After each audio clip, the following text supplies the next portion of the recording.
अभी अभी ईरान और अरब वॉर फ्रंट से भी एक बड़ी खबर आ रही है, उसका हमें रुख करना होगा। कुवैत पर बड़ा हमला हो गया है, कुवैत पर मिसाइल से अटैक हो गया है। कुवैत में अमेरिकी बेस को निशाना बनाकर ईरान ने कर दिया है हमला। ये देखिए तस्वीरें, ये इस वक्त की सबसे ताजा तस्वीरें आपको दिखा रहे हैं। ये बहुत अहम डेवलपमेंट है ऐसे वक्त में जब अरब देशों के साथ ईरान का तनाव बढ़ता हुआ नजर आ रहा है। एक तरफ आसार इस बात के कि ईरान और अमेरिका में समझौता होने वाला है, डील होने वाली है, वहीं जंगी शोले भड़कते हुए इस तरह से नजर आ रहे हैं क्योंकि ईरान ने कुवैत पर अमेरिकी बेस को फिर किया है टारगेट और ताजा हमला करके दहला दिया गया है।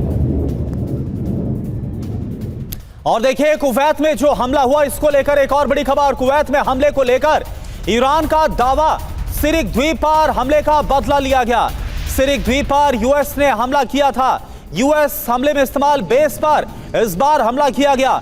यह दावा आईआरजीसी की तरफ से, ईरानी सेना की तरफ से हमले की तस्वीर भी हम आपको दिखा रहे हैं। ईरान की तरफ से कुवैत पर जो हमला किया गया और अमेरिकी बेस पर हमला किया गया, यह आईआरजीसी की तरफ से कहा गया है।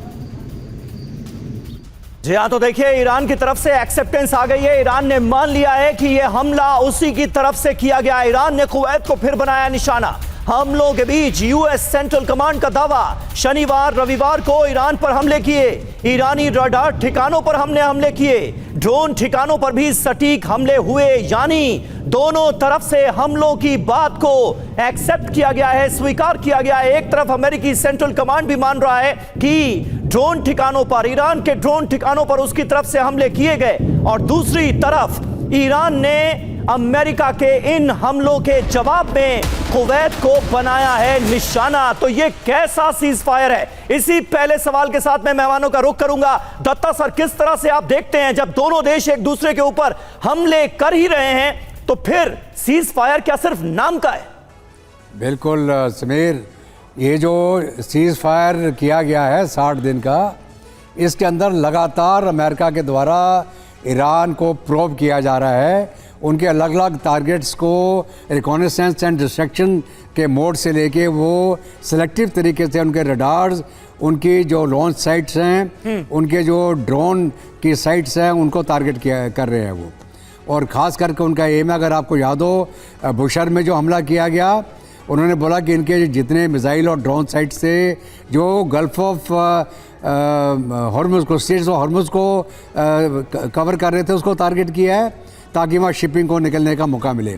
तो लेकिन ये जो सीज फायर का तो एक बहाना है, ये लगातार अमेरिका भी प्रोबिंग अटैक कर रहा है और लगातार आईआरजीसी भी हर एक जगह से जहाँ से अमेरिकन अटैक हो रहा है उसके ऊपर काउंटर अटैक कर रहा है। अभी आईआरजीसी ने जो लेटेस्ट अटैक किया कुवैत में, उन्होंने ये बोला कि ये जो हमला हमारे बुशर में हुआ या तेहरान में हुआ, जो अलग अलग साइट पे किया गया, वो कुवैत की साइट से किया गया और हमने कुवैत के अंदर अमेरिकन बेसिस को टारगेट किया है।